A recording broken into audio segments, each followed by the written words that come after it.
Hello everyone, welcome to my YouTube channel. ఏంది queue ఇలా ఉంది అనుకుంటున్నారా? ఇది శ్రీవారి స్టెప్స్ ఎక్కే వైపు అండి.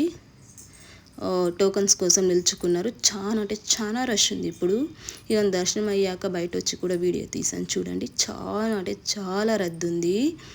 మాకు దర్శనం కూడా అరౌండ్ 4.5 hours పట్టిందండి. 4 o'clock అలా క్యూ షెడ్యూల్లో వేస్తే 6 o'clock క్యూలోకి వదిలారు.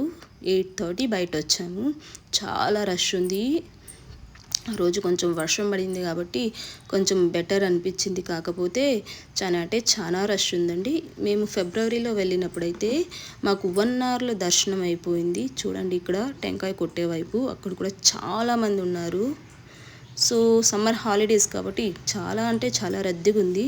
ఎవరైనా వెళ్ళాలి అనుకుంటుంటే నాకు తెలిసి ఇప్పుడు వెళ్ళకపోవడమే మంచిదండి అక్కడికి. సో ఎప్పుడైనా పోవాలనుకుంటే సమ్మర్ హాలిడేస్ అయిపోయిన తర్వాత ప్లాన్ చేసుకోండి. చూడండి, వచ్చేటప్పుడు అలిపిరి వైపు కూడా ఎలా ఎక్కుతున్నారు. Thank you.